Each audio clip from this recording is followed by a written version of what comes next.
Americans for Prosperity North Dakota proudly supported important policy improvements that broke barriers for all North Dakotans this legislative session. From tackling unnecessary and burdensome occupational licensing standards to fighting for tax relief, AFP is proud to have played a part in improving the lives of North Dakotans this year. Join AFP today by visiting www.afpnd.org. This advertisement was paid for by Americans for Prosperity.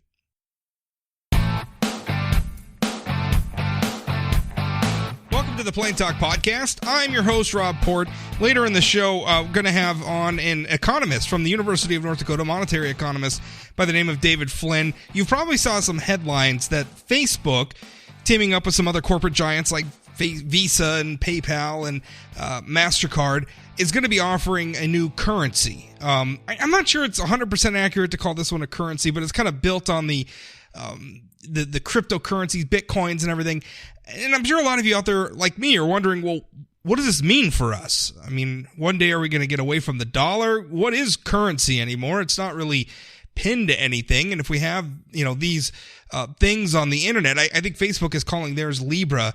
If we have these different things, what does it mean for us? It's all a little confusing, so I talked with David about that. It's an interesting conversation. That's coming up later in the program. Before we get there, though, I want to talk about Senator Bernie Sanders. Now, Sanders is popular in North Dakota, at least among Democrats. I wouldn't say he's popular overall. He's popular with North Dakota Democrats. He won, in fact, by a wide margin.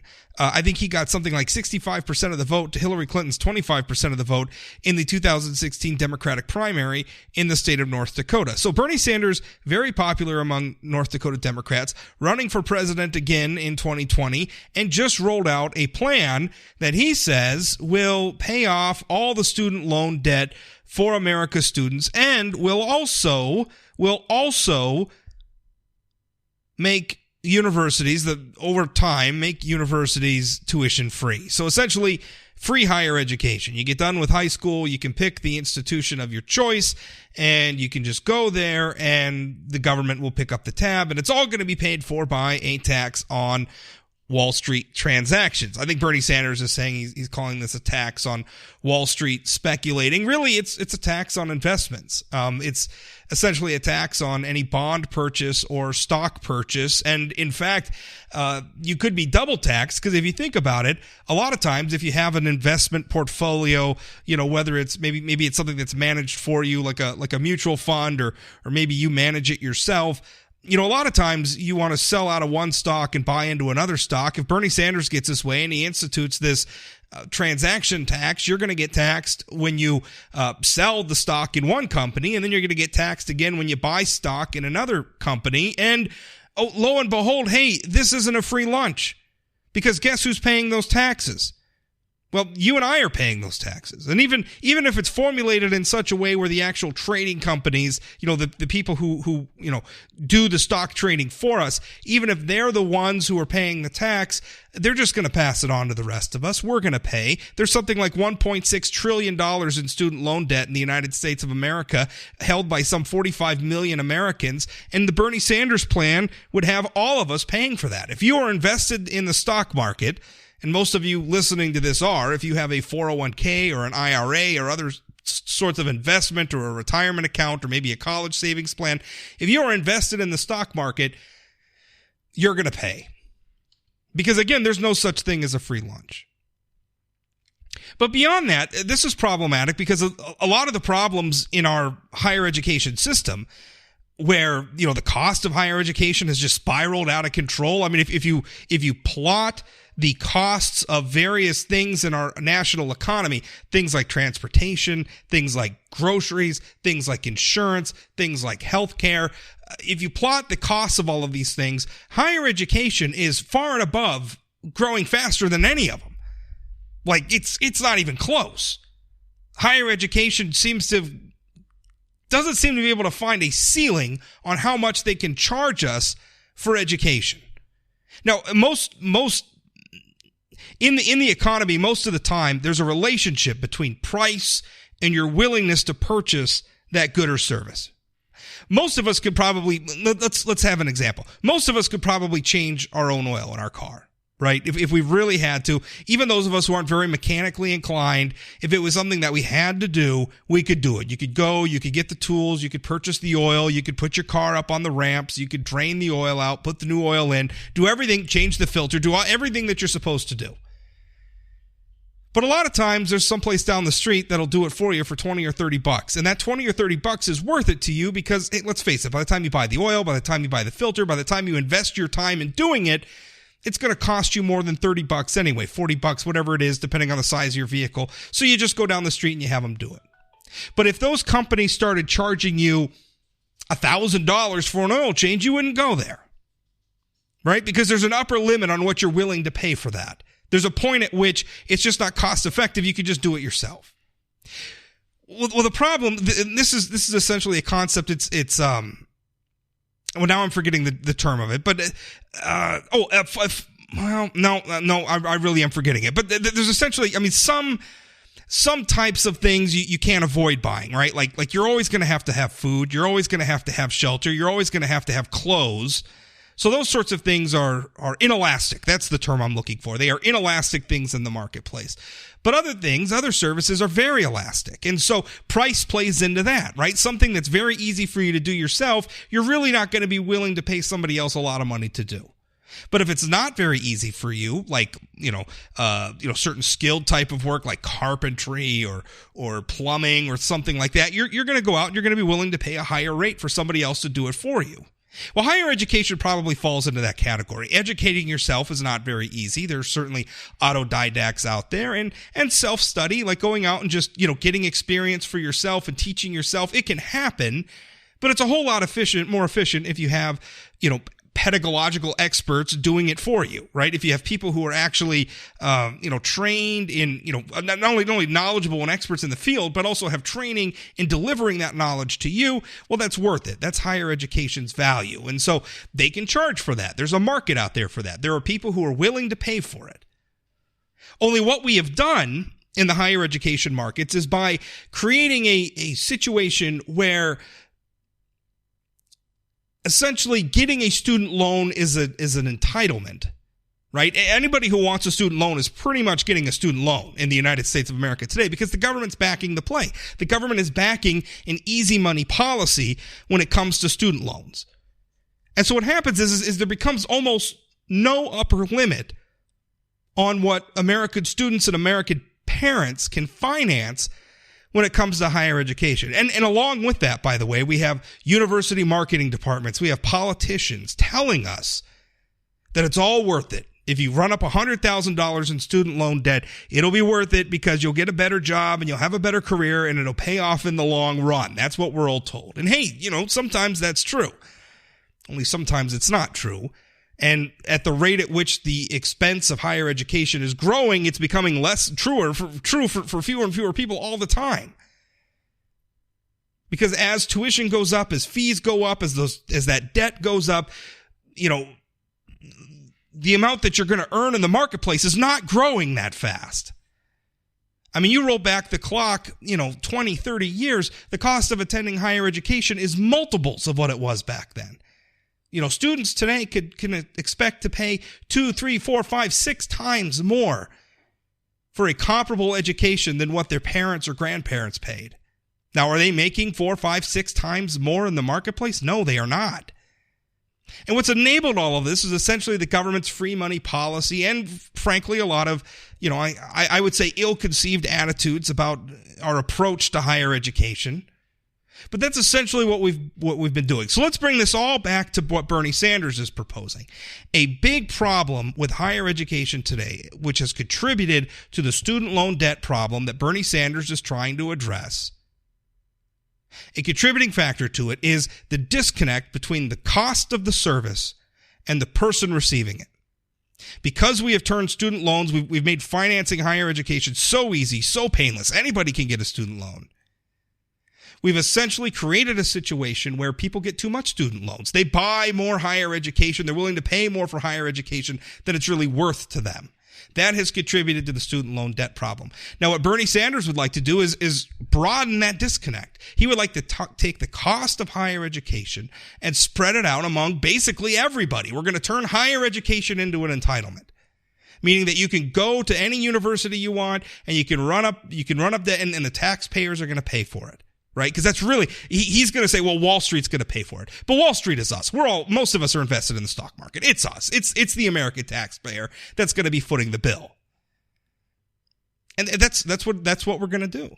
Now, when we already have a problem where, higher education is growing, decadent, where, these campuses are becoming almost gilded and expansive and, bureaucratic salaries on the universities for administrators and even faculty sometimes are just growing out of control.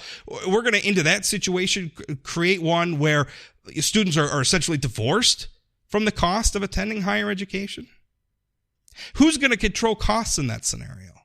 Someone's going to have to. There's going to have to be a ceiling. Even when you're spreading the costs out among the American taxpayer, there's still going to be an upper limit, unless we're just going to add this in addition to everything else we do to our, annual hundreds of billions of dollars in national debt, sometimes over $1 trillion in national debt, budget deficit that we run every year. Unless we're going to do that, somebody's going to have to pay for it. Somebody's going to have to control costs. Now ask yourself this: who do you want controlling the costs of your higher education?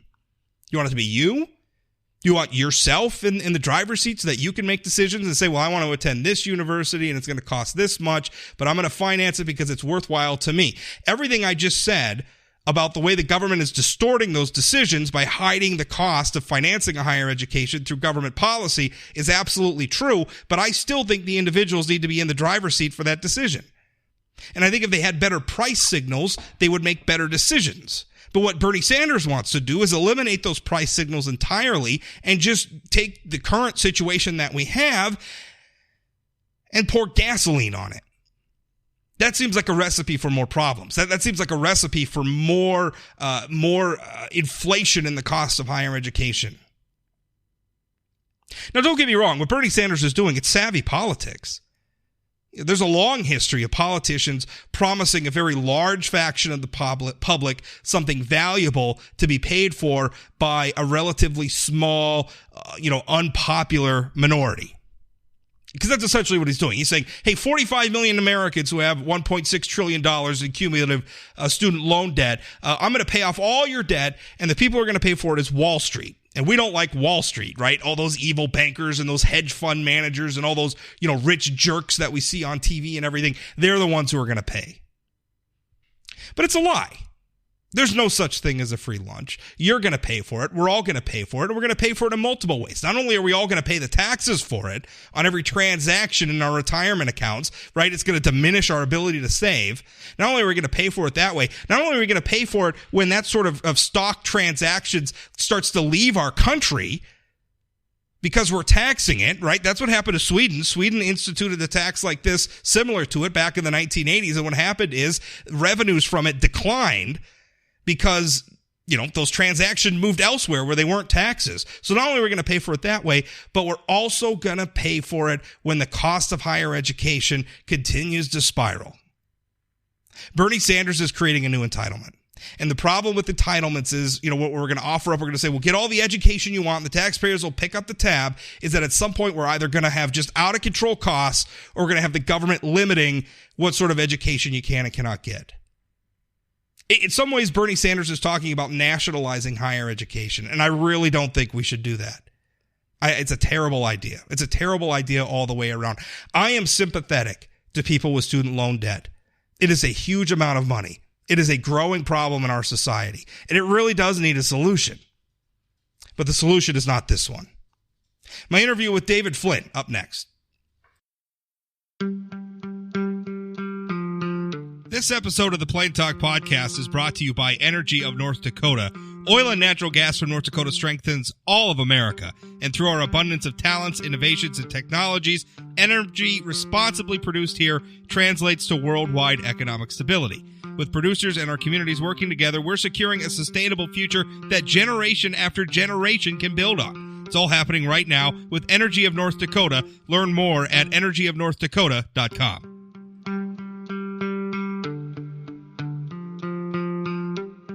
University of North Dakota economist David Flynn joins me now, and I wanted to have him on to talk about cryptocurrency. I mean, that's a term, I'm sure you've all been seeing it a lot in the headlines, especially now that Facebook along with a lot of other financial industry and titans, Visa, MasterCard, PayPal, just to name a few, announced their own cryptocurrency. And I wanted to have somebody on just to tell us, what does this all mean? And so I reached out to David and I said, hey, David, are you familiar with this? Do you work with this? And then David very wryly informed me that he's a monetary economist. So yes, stupid. He does work with this quite a bit. David, so this is right in your wheelhouse. You've got to be following all this very intensely. Absolutely. I find this to be a very interesting development, and payment systems evolution is always an interesting phenomenon to observe and be a part of. Is that the right thing to call this? Because a lot of people are calling this like a new currency, but in my reading of it, payment system seems to be the better description for it, because it's still going to be based on currencies. I guess we don't have a lot of specifics just yet, but my understanding is that it's going to be not based on just one currency, but sort of indexed. The value of what Facebook is offering is going to be indexed to a number of other currencies. In every way that they're talking about it, this seems more like an easier way to move money than it is really a new sort of currency. Well, that's exactly right. So unlike Bitcoin, which is not pegged towards another currency, and the value of it fluctuates based on market movements and individual expectations, Facebook's currency, the Libra, will be what they're calling a stable coin, and that is it'll be linked towards several other currencies, and so will be pegged in that regard and maintain its value as a result of that. And then the other big difference is that this is a platform. Facebook is its own platform that will allow you to make these payments, where Bitcoin, as the most famous, well-known example of the cryptocurrencies to date, that's the only reason I'm mentioning them. But Bitcoin needed people to decide, yes, we'll accept it. Needed exchanges to have it. Needed others to sort of come up with a way of saying that they will accept it and can accept it. Facebook's got, I don't even know, but I think well over 1 billion users, maybe like 2 billion users or something like that. Facebook's already a platform that will allow for a general acceptance of this right away. Right. And then, again, when you have Visa, MasterCard, PayPal, I mean, at least in America, those first two are ubiquitous, essentially. So, I mean, you're talking about, I mean, that's very, very big. Who is this for? Because I'm looking at this and I'm wondering, why does the average American need this? I can understand you're looking at the international markets. You're looking at like India, for instance, which has a very large. I mean, they have a very large portion. They have a very large population overall. A very large portion of which is still probably moving into what we would consider to be sort of a modern financial. They are unbanked, I think, is the term. They don't really have a banking system. I mean, most Americans are banked. I mean, most kids, they're sort of a rite of passage. Mom and dad take you down, you get your first savings account or you get your first checking account. And I mean, I think Americans, I'm kind of looking at this and saying, why would I use this? What's the point of this for me as an American? I can understand, someplace like India where people aren't already using banks, or if you're in a situation where, again, using India as an example, and there's sort of Indians living all over the world who send billions and billions of dollars back home every year, and they're paying these international exchange rates and fees and everything to move that money. I can understand the value to them, but as the average American, what good is this to us? Well, I think you've hit on something there in the sense that it's probably not even targeted at the average American. It's going to be targeted towards those who are, as you mentioned, the unbanked would be a big market. Those who make significant amounts of transactions with their phone will be ones who see this as a potential option.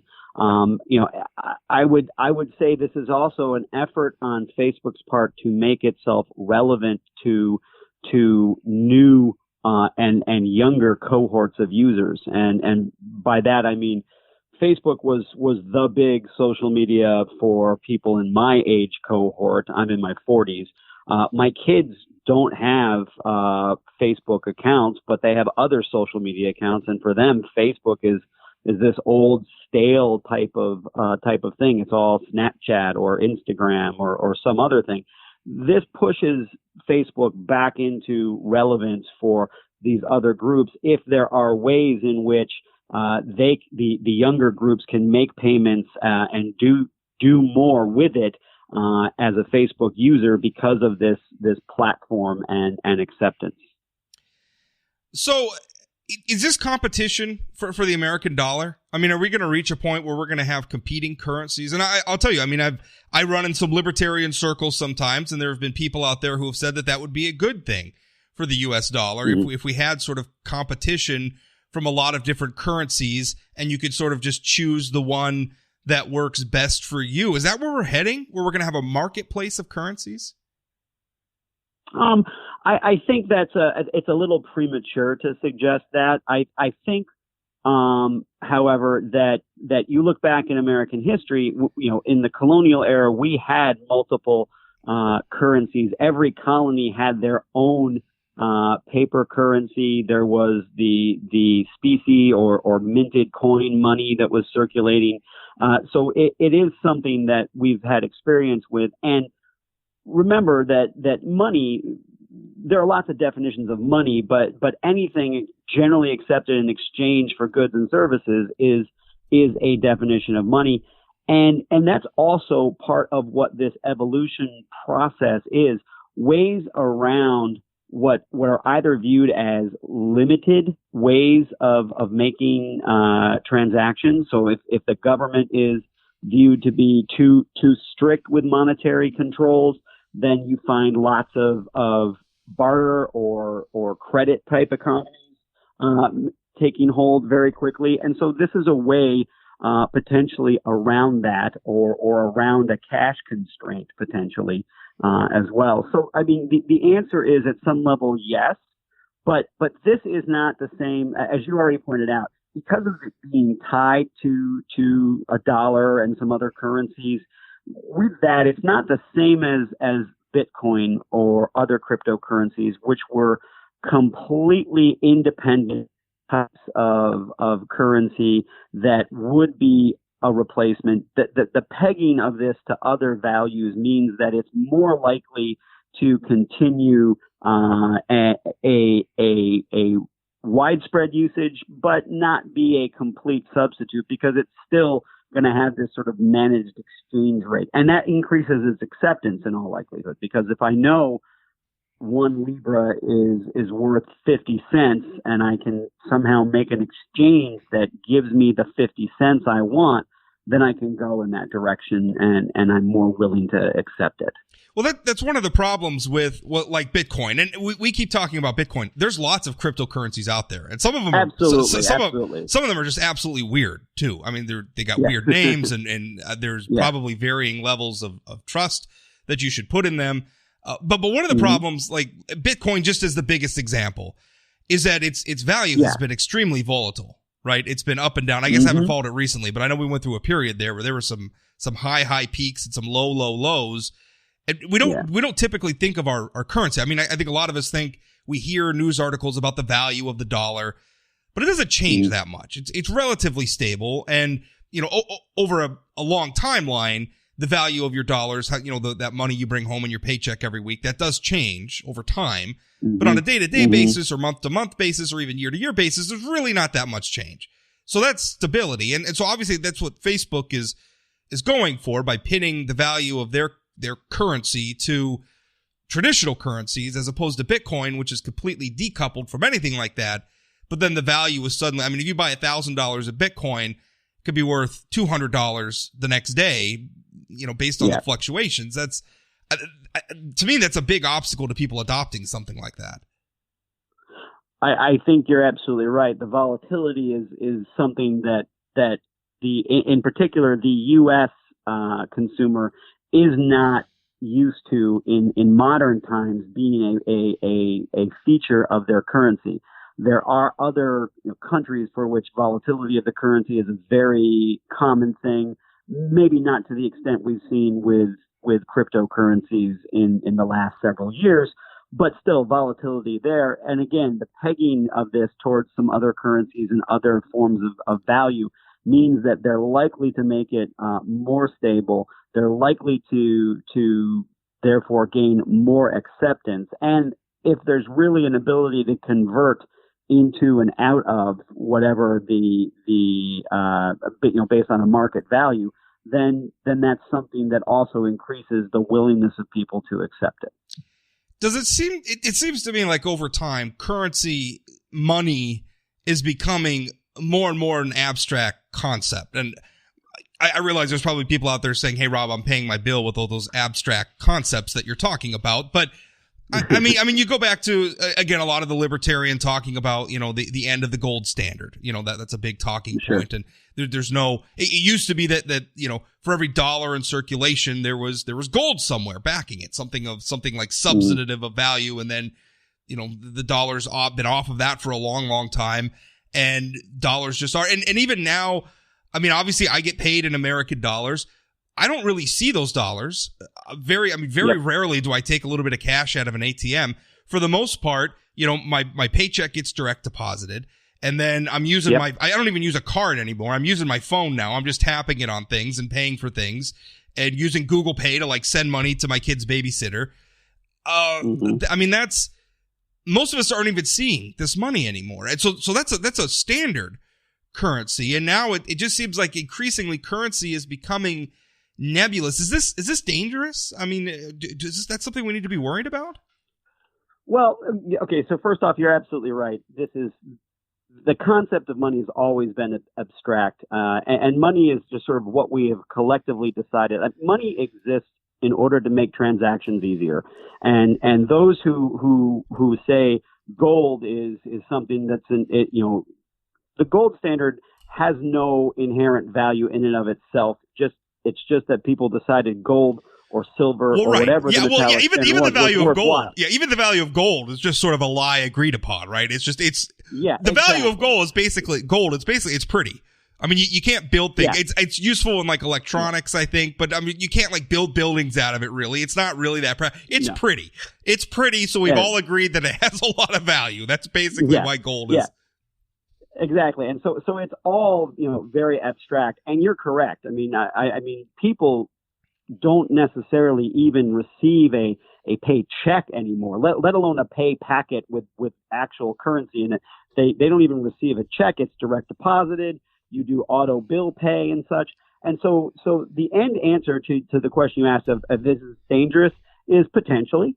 It's potentially dangerous. There's been a lot of research that says that when you actually hand over cash to somebody, you actually get a brain reaction that's very similar to pain, to that this hurts. You do not get the same reaction, for example, when you use a credit card to pay. And so this is one further step away even from that potentially, unless there's a widespread acceptance and it starts to be viewed in the same way as cash. But it's, it'll be interesting to see how people view this or evaluate this. But my answer to you would be, sure, it's potentially dangerous in the same way that giving an 18-year-old a credit card and the city of New York to go spend time in is dangerous. But people learn over time, and there are adjustments in behavior that occur as a result. It's amazing how much of this is almost psychological. I mean, it's essentially at this point, an American dollar has value because we all agree as society it has value. Like I can walk into a store and put a certain amount of dollars on the table and get a loaf of bread. Well, I'll do you one better though. It actually has value because we can get rid of it. Right. I mean, the idea of money here is it has value because I can get something in return for this green piece of paper that some sucker is willing to give me. Right. I mean, that's and he takes it because he can get rid of it, and so on down the line. So we all have to agree that green piece of paper or its representation in digital form as a number in my online banking account. Banking app, that has, that those ones and zeros have value. So, I mean, really, this is a brave new era. And again, I don't know that in terms of monetary, like I don't know that what Facebook is doing. I think that's really about more moving money than it is in having an actual currency. Like it's more of a medium. Yeah. Like you'll put your traditional dollars in this medium to move it.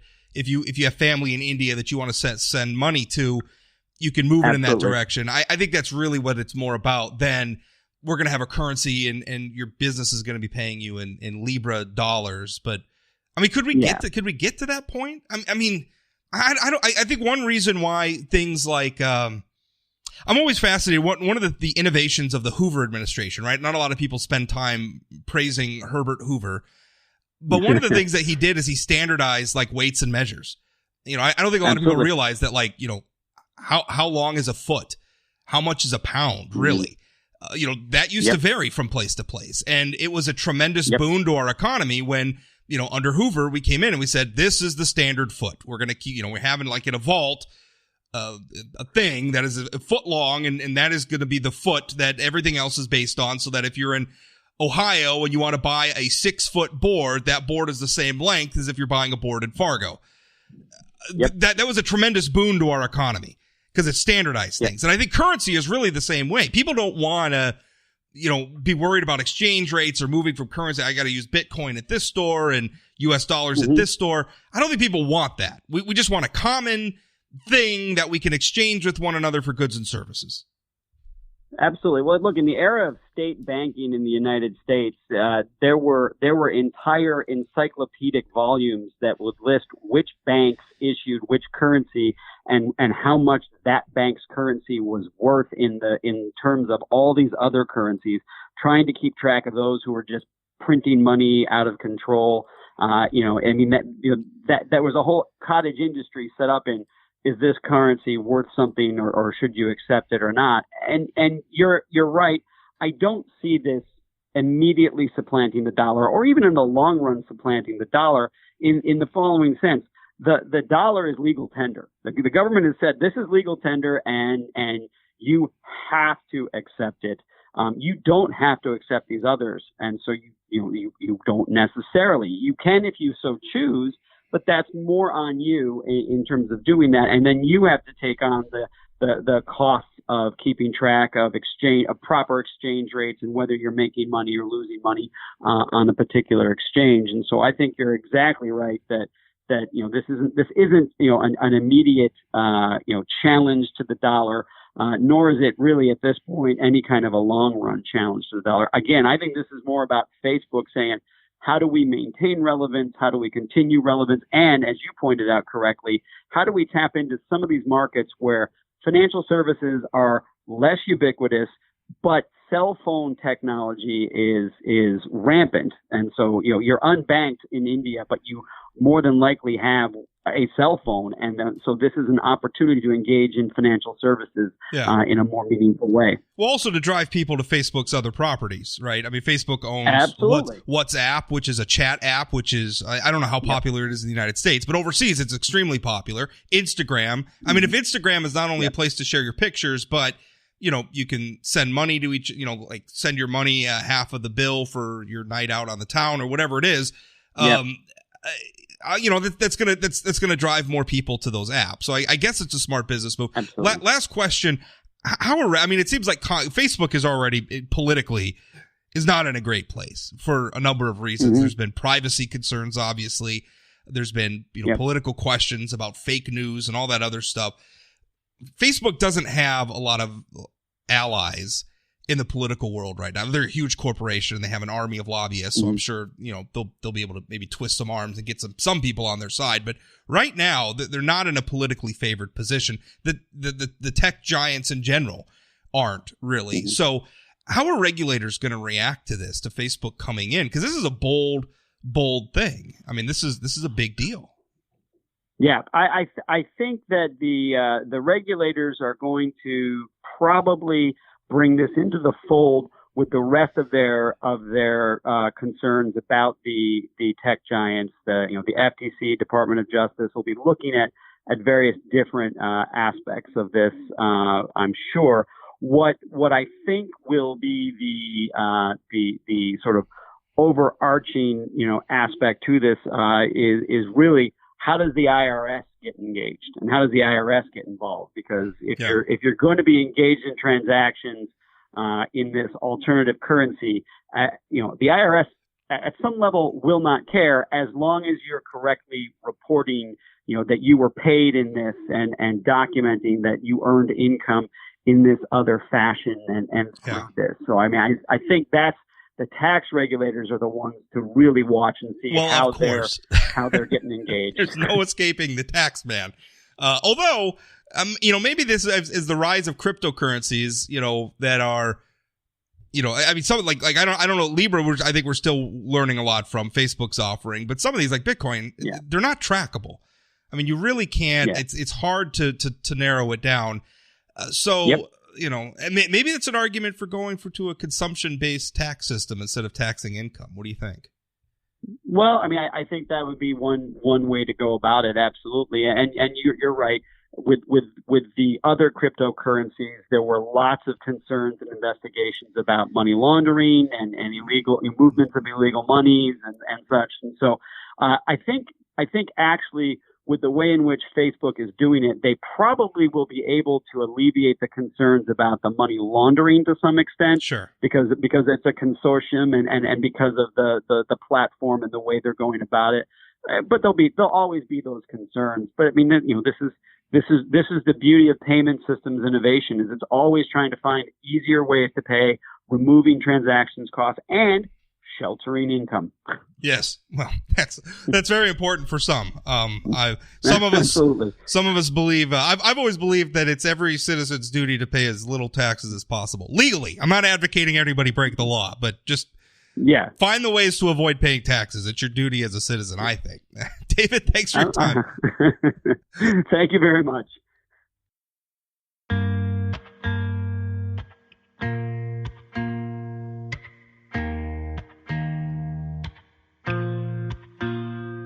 That's it for today's Plain Talk Podcast. Remember, new episodes come out most weekdays. If you want to follow along with the podcast, you can, of course, subscribe. If you're not listening already on a service like iTunes or Apple Podcasts, I guess they're calling it these days, Spotify, Pocket Cast, you can subscribe on any of those services. You can certainly listen at sayanythingblog.com. I put all the new episodes up there. You can also follow along on social media. Rob Port, Say Anything Blog, search for those on Facebook or Twitter. You'll find them, you'll follow them, and you'll get the content right in your feed. Also, if you would like to, and if you would rate or review this podcast, every new rating, every new review helps those algorithms out and helps other people who might be interested in this podcast find the content, and that really helps me out a lot. If you have any feedback on the show, you want to send in questions for our weekly guests, Senator Kevin Cramer, Congressman Kelly Armstrong, you can email those to rob@sayanythingblog.com. Thanks for listening. We'll talk again.